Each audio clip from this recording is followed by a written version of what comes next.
media freedom, it is, to my understanding, it is the right that everybody has to access any form of media or information through the media, be it be radio, television, phone, or computer.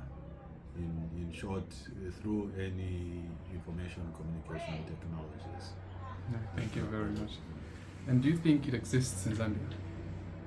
Yes, it does exist. Okay. How inclusive is it, I suppose, the coverage of the downtrodden, such as the rural communities and differently abled, on things like TV, radio, and newspapers? Do you think these platforms give them enough coverage, give such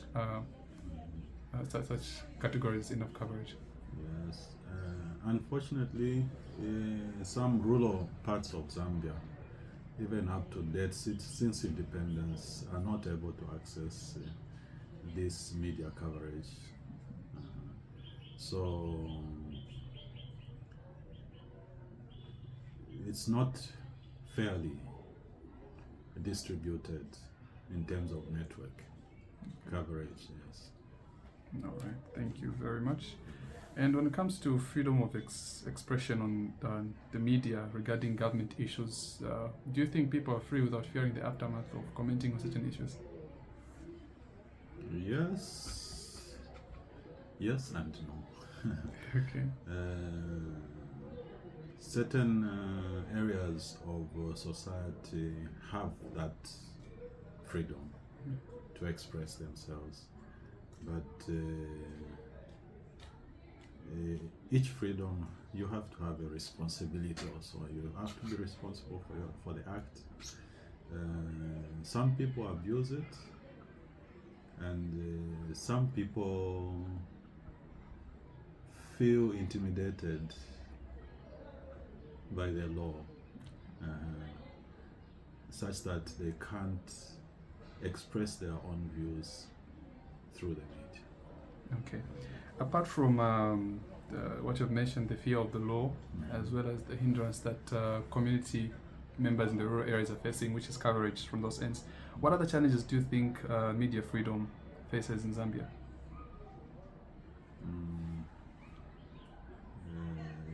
There is a lot of what you can say cyberbullying and cybercrime. Yes. So you've mentioned of cyberbullying and cyber crimes. If we get back, I'm sure there's a law which was enacted, which is the Cybersecurity Act. You've mentioned cyber. Do you think the law is doing enough with regards to that, especially on spaces like social media and the mainstream media itself?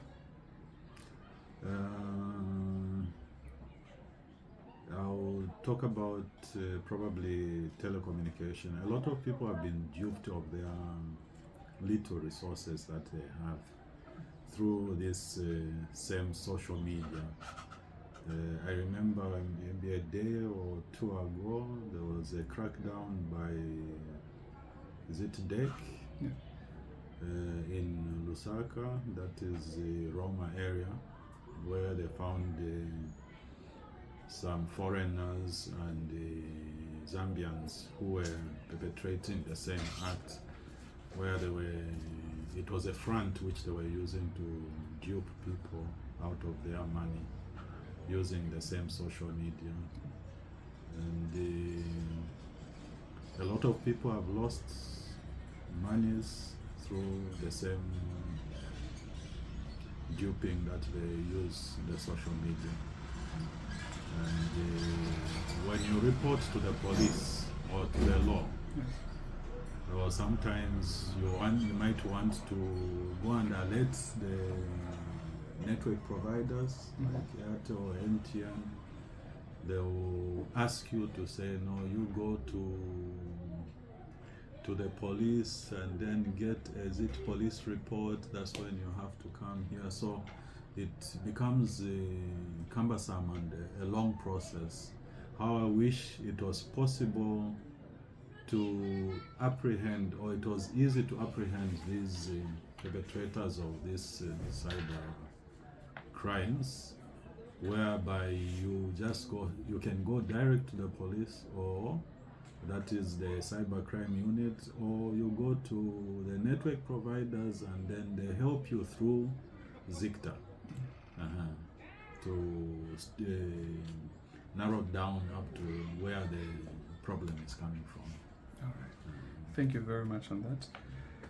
My last question is, my second last question, which is introduction of online political content, online taxation on political content. How do you feel that is going to affect communities, individuals, and interest groups from enjoying their digital rights? For me to access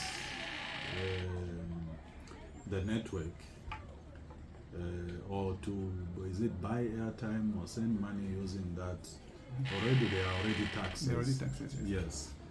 But why introduce another tax? Because I'm paying for the space that I'm using already. But why have another tax? And where does that tax go? That would be my question. So I feel it would be unfair for the average Zambian person to be taxed because they want to express their opinion on political issues. And do you have to ask for permission for you to express yourself in terms of your political understanding? Yes, that is, I feel it will be unfair. Thank you very much. The last question is, do you think the current law in Zambia is enough to protect journalists and media owners?